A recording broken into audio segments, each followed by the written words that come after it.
म्हणून लवकर यायचं, कळलं का? एकच काम नसतं मयूर, 15 वेळात तेच एक्सप्लेन करायचं. लवकर सेमी कन्व्हर्टरची डायग्राम कुठे आहे दाखवा.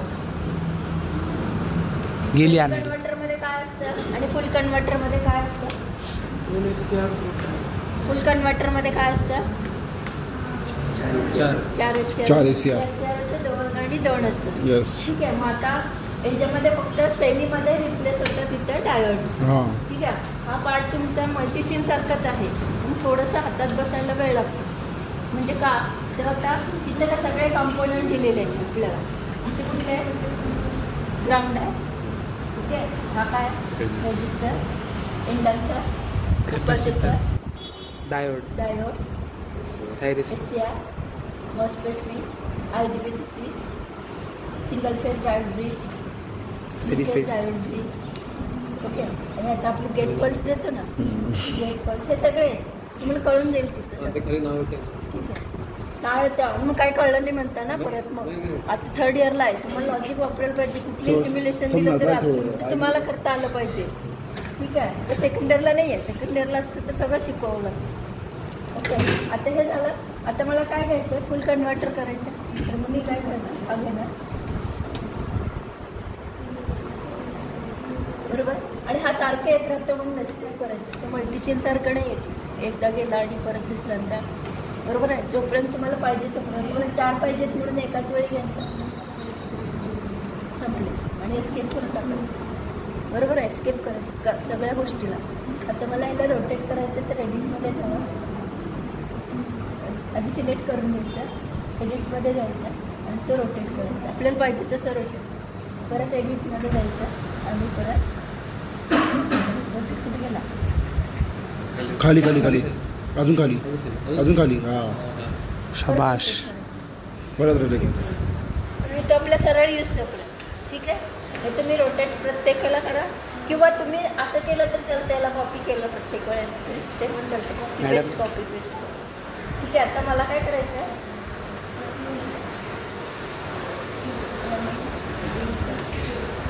डिलीट असं सिलेक्ट करून करायचं. ठीक आहे. मग मी काय केलं, कॉपी केलं आणि Ctrl+V केलं. ठीक आहे. आणि परत कॉपी करायला Ctrl+C केलं, Ctrl+V केलं. त्याला असं तो सारखं हालत राहतं, त्याला क्लिकच करायचं. ते मल्टीसिम सारखं नाही, थोडंसं वेगळं. Ctrl+C केलं, Ctrl+V केलं. पण मी काय केलं, कॉपी करताना स्क्रिप्टची वगैरे काही गरज नाही. ठीक आहे. आता त्याच्यामध्ये अजून व्होल्टेज सोर्स दिलेले आहे, बरोबर आहे. आता आपल्याला कुठला सोर्स करायचा, त्याचं नाव पण येतं खाली. DC आहे, DC करायचं नाही आपल्याला. हे काय आपल्याला AC आहे, बरोबर. मी AC सोर्स केलं होतं, त्याला परत एस्केप केलं. ओके. आणि आता हे सगळे आपल्याला जॉईन करता येतं. जॉईन त्या लाईनमध्ये गेलं तर चालतं. ठीक आहे. जॉईन तर करता येतं आपल्याला, पण अजून आपल्याला ह्याला काय लागणार आहे, गेट पल्स लागणार आहे. ठीक आहे. आधी जॉईन कसं करायचं ते सांगते. ते पेन्सिल वायर आहे, ती वायर घ्यायची डायरेक्टली. ठीक आहे. डायरेक्टली जॉईन करून घ्यायची. ही वरती काढा पॉईंट, चालतं. तुम्ही पाहिजे तसं जॉईन करा. ठीक आहे. दाबलीची तुम्हाला पाहिजे तसं तुम्ही तुमच्या सोयीत. तर तो काय करायचा, आणि हा पॉईंट कुठं करायचा, ते मला इथं डॉट नको आहे, इथे पूर्ण हे होतं ते इथे चेक करायचं. तर हे डॉट नको आहे म्हणून मी परत डिलीट केलं. हा सिलेक्ट करताना हा सिलेक्ट केला, परत एस्केप करायचा, हा लेन डिलीट करायचा. इथला गेला तर तिथे तुम्ही जॉईन करू शकता. ठीक आहे. हे कनेक्शनचं आहे. बाकी आधी कनेक्शन करा, मग कसं रन करायचं आणि काय करायचं ते सांगतो. डॉटवाला काही प्रॉब्लेम येतो का मॅम? डॉटवाला तसा काही प्रॉब्लेम येतो म्हणजे नाही, डॉट म्हणजे आपल्याला कसं पाहिजे, हा इथं पाहिजे आणि इकडून असं पाहिजे, इकडं पाहिजे ना. एक इथे लावायला पाहिजे आणि एक येतं. डायगोनली हे 2 आणि हे 2 ऑपरेटर येतं, तुमच्या हातात बसलं की येतं. आणि आता ह्याला काय आहे, पल्स लावले, पल्स लावायचे. पल्स लावणार कसं,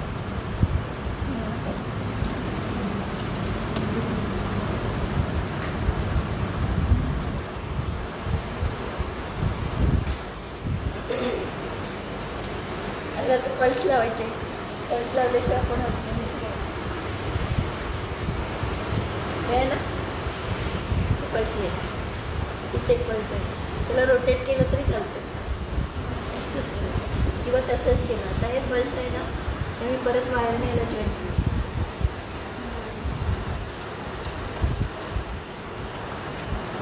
ठीक आहे. तर ह्या परत रोटेटने याला हे पाहिजे तसं ते व्यवस्थित ते वायरी अशी शिफ्ट खाली करता येतं ते करून. आता हे शिफ्टिंग हे जॉईन करता येतं तुम्हाला. ठीक आहे. आता काय करायचं, पेन पेन देणार आहे नाही. तुमचे डबल क्लिक केलं तर आपल्याला ते 30 हर्ट्ज किती द्यायचं 50 हर्ट्ज ते देऊ शकतात. आणि आपल्याला दिसायला पाहिजे म्हणून हे असं आणि ते क्लिक करायचं म्हणजे ते दिसतं. ते ओके म्हणलं की ते दिसतं का 50 हर्ट्ज to 30 व्होल्ट. आणि मग नंतर काय करायचं, आता हे जे पल्सेस आहेत तुमचं आउटपुट व्होल्टेज असं येतं. पण आपल्याला कारण इथं काय म्हणायचं ना, अल्फा तुम्ही फायरिंग अँगल दिला. अल्फा फायरिंग अँगल दिल्यानंतर तुमचं आउटपुट येणार आहे. बरोबर आहे. म्हणजे तुमचा आपण लोड कुठला घ्यायचा, आर लोड घ्यायचा. इथं आर लोडमध्ये परत एक रेजिस्टन्स घ्यायचा आणि तो रेजिस्टन्स इथे जॉईन करायचा. त्याला रोटेट करा. ह्या पॉईंटला आणि ह्या पॉईंटला तो आला म्हणजे आपली सर्किट डायग्राम कशी असणार आहे.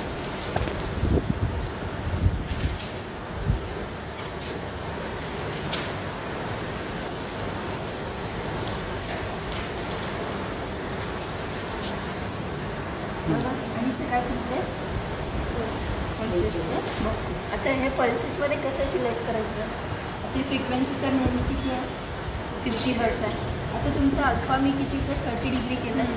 इथे काय असणार आहे, पाय असणार आहे. आणि तोच अल्फा इथं परत किती असणार आहे, अल्फा परत 30 असणार आहे. बरोबर. म्हणजे हा अल्फा किती झाला आणि डायगोनली हे आणि हे ऑपरेट झालं, डायगोनली हे आणि हे ऑपरेट झालं. म्हणजे ह्याचा फायरिंग पल्स आणि ह्याचा फायरिंग पल्स सेम असला पाहिजे. बरोबर का. म्हणजे आता T1 ह्याला T2 ह्याला T3 आणि ह्याला T4. म्हणजे इथं T1 आणि T2 ऑन होतात आणि इथं T1 आणि T2 आणि T3 आणि इथं T4. म्हणजे T1 आणि T2ला पल्स किती दिलं पाहिजे, गेट पल्स 30 दिलं पाहिजे. ओके. म्हणजे तुम्ही काय करणार आणि ह्याची सायकल कुठंपर्यंत आहे, पाय म्हणजे काय 180. म्हणजे तुमचं T1 आणि T2ला किती असणार आहे 30 to 180. बरोबर. आणि आता T3 to T4ला आता पाय नंतर किती आहे 30. म्हणजे 180 + 30 किती झालं 210 झालं. बरोबर. हा कुठंपर्यंत आहे 360पर्यंत आहे. म्हणजे त्याचं लिमिट पण द्यायला पाहिजे ना. म्हणजे आपल्याला ह्याच्यावरून आपल्याला वेवफॉर्म ड्रॉ करायचे. आलं का. म्हणजे तुम्ही पल्स देताना दोघांना काय देणार, T1 T2ला 30 आणि 180पर्यंत त्याचे लिमिटेड आहे. ओके. नेक्स्ट केसला हे दोन ऑपरेट होतात नेक्स्ट सायकलला. म्हणजे हे कुठं आहे T3 आणि T4. T3 आणि T4ला 210 कळलं. हे असे पल्सेस द्यायचे. हे पल्सेस कसं द्यायचे हे कॅल्क्युलेशन करा. एक्सटर्नल विचारतो हे कॅल्क्युलेशन करा. कारण एक्सटर्नल काय करतात तर तुम्ही 30ला वेवफॉर्म काढली ना तर आता तरी 40ला काढा म्हणतो 45ला काढा म्हणतं. म्हणजे तुम्हाला इथे लक्षात आलं पाहिजे हा 45 180 ते आपल्याला करायचं आहे. तुम्हाला आता रिडिंग घ्यायचं आहे.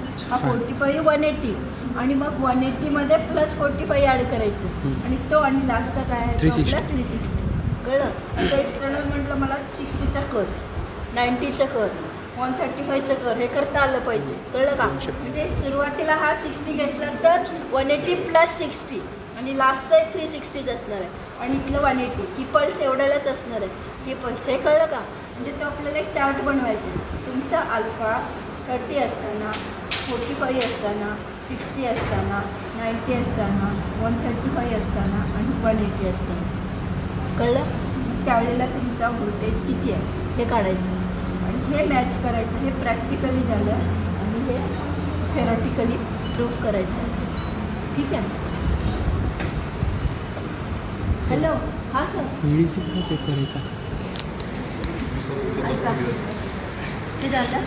हे कळलं तुम्हाला काय सांगत होते. आता इथं आहे ना पल्सेस तर हे स्केप करायचं सांगतो. हे पल्स आहे ना गेट पल्स किती आहे याची 50 ठेवायची. ठीक आहे. नंबर ऑफ पॉईंट्स 2 असणार. त्याला काही हे नाही. आता इथे किती द्यायचं आपण? 20 द्यायचं. 180 असू दे. है ना? तुम्हाला दिसायला पाहिजे असलं तरी किती कळलं? आता हा सेम डायगोनली ऑपरेट होतो म्हणून मी इथं पण ते सेम करणार. कळलं? म्हणून इथं काय लिहिणार? 30 आणि 180. आलं लक्षात? मग तुम्हाला पाहिजे तसेल ते 50 करा, हे करा. ठीक आहे. आता इथं काय करणार? त्या डायगोनली हा ऑपरेट होतो म्हणून इथं काय करणार? 210 आणि 360. कळलं? आता तुम्हाला परत इथं 50 करा.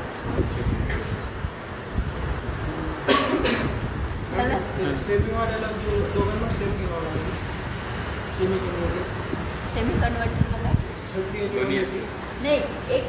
एक इथं असणार आहे ना सेमीमध्ये आणि एक इथं असणार आहे.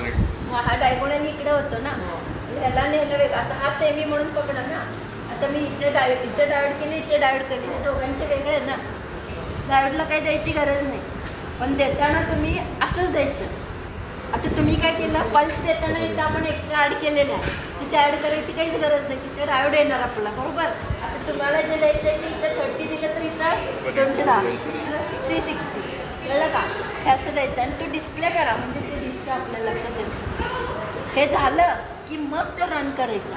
आधी मला हे करून दाखवा, मग रन कसं करायचं. तुम्हाला कळलं का? हां कर. हे सर्किट बनवायचा असा. हां बरोबर. हे प्रोब्स आहेत इथले व्ही मधून. हे व्ही प्रोब्स आहेत. हे लावायचे इनपुट. नाही ते सर तो सगळा व्हिडिओ आहे, तो व्हिडिओ आहे, फक्त रन करायचा. आधीच्या व्हिडिओमध्ये सांगितलं. स्टार्ट करताना नाही का स्टिम्युलेटमध्ये जायचं. सगळं कंप्लीट झाल्यावर हे आणि हे वालं सेम व्हॅल्यूज ठेवायचे आणि हे सेम व्हॅल्यूज ठेवायचे. स्टिम्युलेट कंट्रोल मध्ये जायचं. स्टिम्युलेट कंट्रोल करायचं. ही घड्याळ येते घड्याळ. हां बरोबर. घड्याळची व्हॅल्यू डबल क्लिक करून सेट करायची 0.05. हां ठीक आहे. झालं. स्टिम्युलेट करून रन करायचं आणि ते 2 सिलेक्ट करायचे. आणि हे प्रोब्स आहेत, हे जे लावलेत आपण आणि ओके सिलेक्ट करायचे आणि ओके झालं. यार मग आउटपुट येतं. ओके कर. आला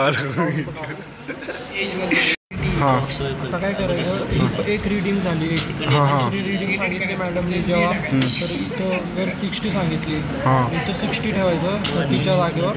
आणि पुढची इथं आणि इथं सेम ठेवायचं 60 आणि 180, 60 आणि 180. आणि इथं 120च्या जागेवर 180 प्लस 60 किती येईल?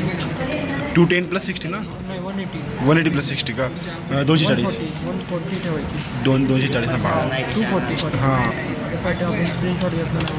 बस एवढं 240. अच्छा हां. आणि इथं बी 240 का? हां इथं बी 240 आणि 360 करायचं आणि रन करायचं. थोडंसं वेगळं करा. ठीक आहे चालेल. स्टॉप करून दुसरं सांगितलं ना हां तर ते 60 कर. व्हॅल्यू चेंज करायची. 240 करायचं. 180 प्लस 60 करायचं. 240 कर. लवकर कर लवकर कर. इथं बी कर. अख्खं सिलेक्ट कर. हां अरे परत कर. हां आलं. हां कर. आता बनवतोय मॅम.